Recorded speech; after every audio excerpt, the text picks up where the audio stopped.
Mercredi 9 août 2023, chers téléspectateurs, bonsoir et bienvenue dans cette nouvelle édition. Tout de suite, à la une de l'actualité de ce jour, le tirage au sort pour les sports collectifs a été effectué aujourd'hui. Les différentes équipes nationales des disciplines collectives aux Jeux des îles de 2023 ont connu ainsi leurs adversaires respectifs ce mercredi. Le comité d'organisation a procédé au tirage au sort afin de déterminer les groupes et les calendriers des matchs. Les disciplines concernées par ce tirage sont le basketball 5 contre 5, le 3 contre 3, le football, le handball et le volleyball. Quant au rugby à 7, il n'y a pas eu de tirage. Les 4 nations participantes seront directement présentées dans une poule unique. Reportage. Le tirage au sort pour la détermination des groupes et des calendriers des matchs pour les disciplines collectives lors des Jeux des îles de l'océan Indien a été effectué ce jour au stade Barry-Mamas. Dans la discipline volleyball homme, Madagascar, La Réunion et Maldives sont dans la même poule, poule A. Et en ce qui concerne le volleyball dames, Madagascar évolue dans la même poule que La Réunion et Mayotte à l'issue du tirage au sort effectué cet après-midi. Les rencontres vont se dérouler au gymnase d'Ankat du 26 août au 2 septembre et la finale au Palais des Sports Mamas. Pour le basketball 5 contre 5, les Ankway hommes sont dans la même poule que la Réunion et les Comores et les dames quant à elles sont dans la poule A avec les Comores, Mayotte et Maurice. Les rencontres se tiendront du 26 août au 2 septembre 2023 au Palais des Sports Mamas. Dans la discipline basketball 3 contre 3, les Ankway hommes sont dans la même poule que Maurice et la Réunion. Quant aux Ankway dames, elles évoluent également dans la même poule que Maurice et la Réunion. Les matchs se dérouleront sur le parking haut du Palais des Sports et au stade Barry-Mamas du 26 août au 2 septembre. Dans la discipline football, 6 pays sont engagés. L'équipe nationale malagasy, les Barrés, sont en tête de poule et ils évoluent avec les Seychelles et l'île Maurice. Les matchs se tiendront du 24 août jusqu'au 2 septembre au stade Barry-Mamas et au stade LGco Plus Bypass. Dans la discipline handball dames, Madagascar est dans la même poule que les Seychelles, les Comores et l'île Maurice. Et pour le handball homme, Madagascar est dans la poule A avec les Comores, les Maldives et Maurice. Les rencontres se dérouleront au complexe sportif de Woodvoorn du 26 août au 2 septembre et la finale au Palais des Sports Mamas. Pour la discipline rugby à 7, il n'y a pas eu de tirage. Les 4 nations participantes s'affronteront directement dans une poule unique. Page fait divers pour continuer. Le nombre de temps pilés dans la commune de Maït, district d'Ambouidjatchim, a augmenté de 60% cette année. Selon le maire de cette commune, il s'agit d'une volonté de semer le trouble, car parfois les pileurs ne prennent même pas les ossements. Routzkizal Rakout Malal sur les images de Yves Chanel. 2 à 3 tombes par nuit sont pillées dans la commune de Mainzi. Pas plus tard qu'avant-hier, une tombe a été pillée dans le Fuktan de Mananetvuich, dans le caveau familial de Nambin. Il en a été avisé par la communauté. Ce sont les osselets de 25 cadavres qui ont été volés et selon Nambin, il ne reste qu'un corps enterré récemment. C'est aussi le cas dans le Fuktan d'Atungumbatu, où plus de 6 à 7 tombes ont été pillées en 3 mois. Selon Radim, des gardes de nuit font la ronde, mais n'ont pas encore attrapé les bandits. Face à cette situation, le maire de la commune de Mainz et la gendarmerie ont mis en place une stratégie pour traquer les voleurs. L'utilisation des ossements n'est pas encore véritablement définie. Toutefois, selon les bruits qui courent, un racoleur achète le kilo d'osselets de 60 000 ariars jusqu'à 300 000 ariars. Les Indo-Pakistanais les prennent ensuite à partir de 200 000 à 1 million d'ariars le kilo. La population appelle les autorités à agir face au péril que constituent ces vols pour la culture malagasy. Ensuite, plus de 50 000 habitants bénéficieront de l'éclairage dans la municipalité de Maït, district Mbouidjachim.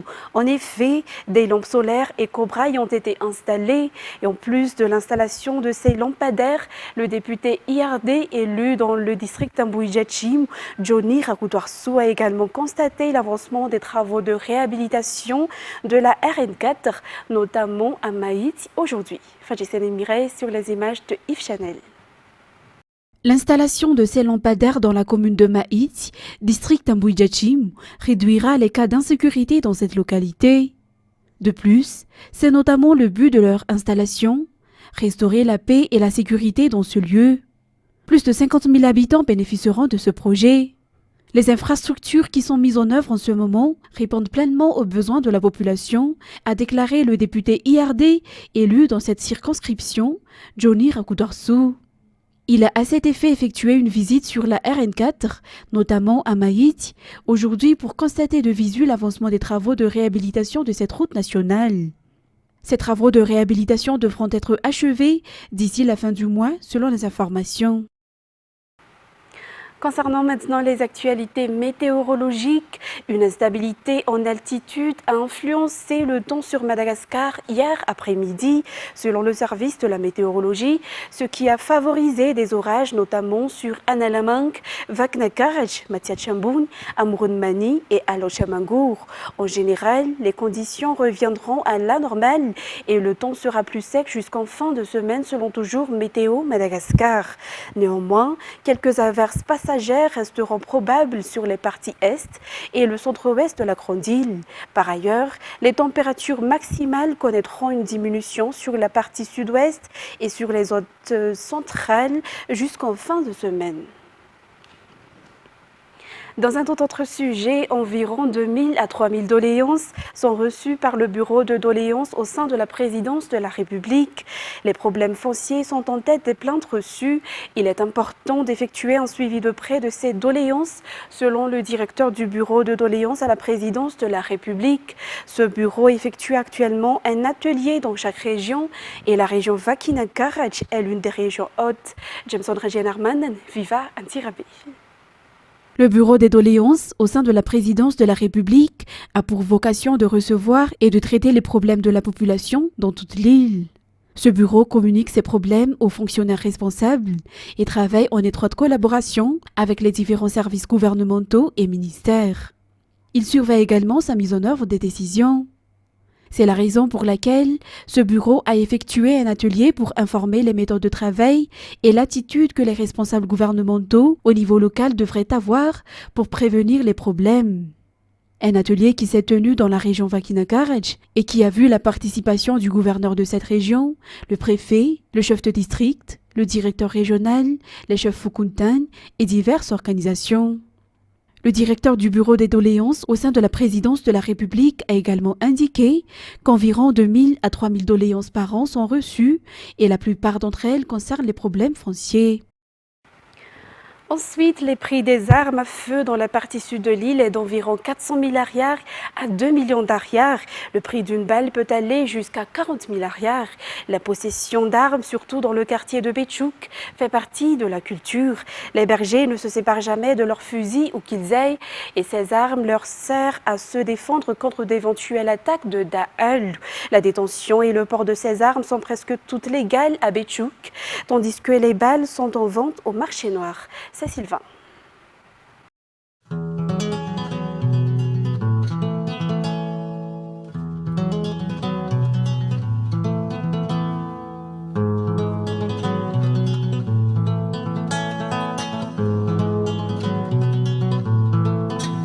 Ces gens qu'on voit porter des fusils tout au long de la route ne sont pas des Daal, mais des bergers ou des Piarakanj, comme on les surnomme dans la partie sud de l'île. Les fusils ne sont pas des armes pour eux, mais des équipements pour protéger leur vie, leur bétail et aussi leur famille en cas d'attaque des Daal. Par conséquent, ces Piarakanj ne se séparent jamais de leurs fusils. Pour la tribu Bar, la possession d'une arme à feu est devenue une culture. Posséder une arme à feu est censé montrer le pouvoir et la richesse et prouver sa masculinité dans la société. Un dicton courant à Béchouk le confirme d'ailleurs, Tileila Ratsmanakubay, ou tu n'es pas un homme si tu n'as pas d'armes. Et lors d'une fête, les coups de feu ne choquent plus les habitants, car pour la tribu Bar, cet acte sert à exprimer la joie.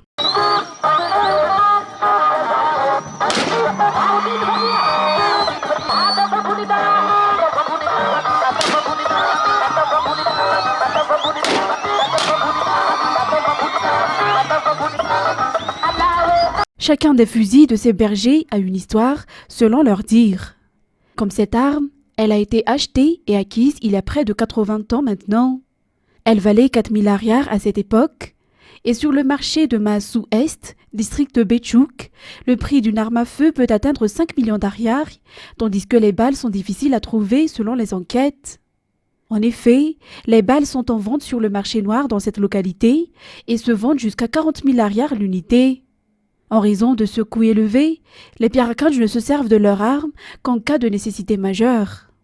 À Béchouk, toutes les armes que les gens utilisent ont une licence légale et elles ne quittent jamais leur propriétaire. À l'exemple de ces contrôles de voitures et de motos dans la capitale, les forces de l'ordre effectuent également des fouilles lorsqu'ils aperçoivent un Piarakanj armé d'un fusil. La possession illégale d'armes à feu est punissable et peut être interprétée comme une possession d'armes à feu volée. Les armes sont sous le contrôle de la loi 69-011 de 1969. Et il convient de noter que les armes de deuxième catégorie, les armes de troisième catégorie, ainsi que les armes d'épaule mixtes peuvent être utilisées par les civils.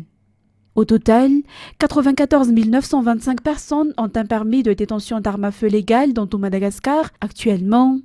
En ce qui concerne les armes à feu illégales, Béchouk a vu le plus grand nombre de personnes les restituer auprès des forces de l'ordre au cours des 3 dernières années.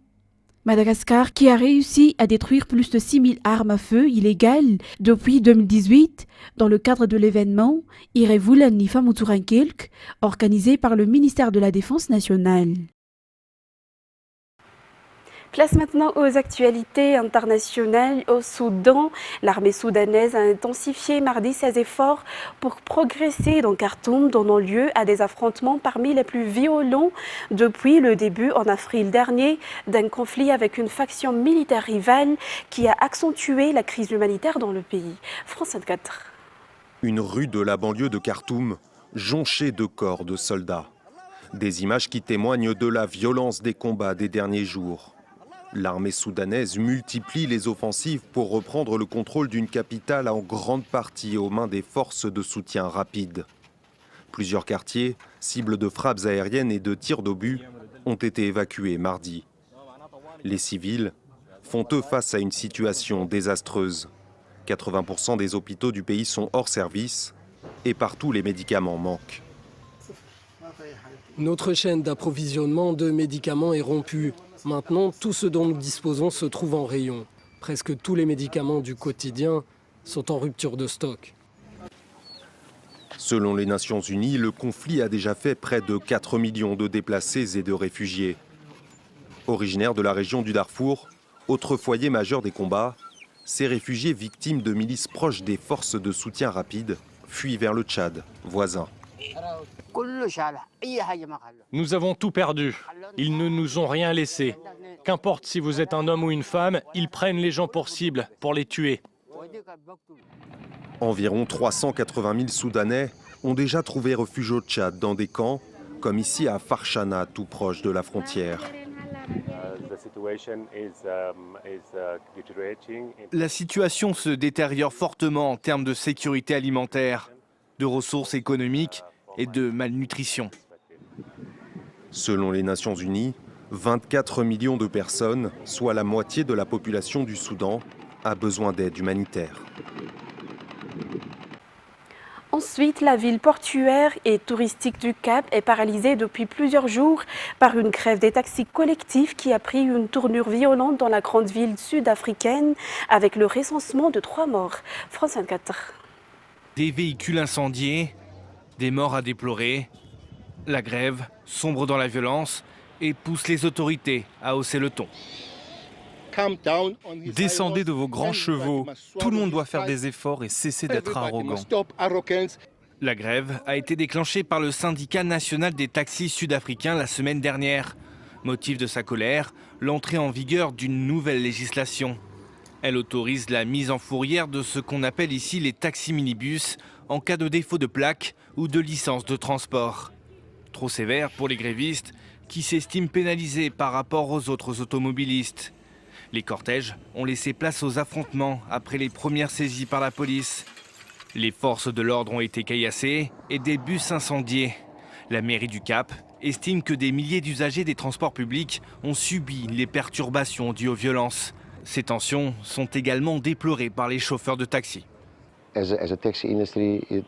Pour les taxis, c'est simple, pas de travail, pas d'argent, donc on ressent les conséquences des événements. Certains ont des équipements dans les voitures qu'il faut payer, donc ça nous affecte vraiment tous. Le syndicat national des taxis sud-africains s'est désolidarisé des récentes violences et affirme que ses membres n'en sont pas les responsables.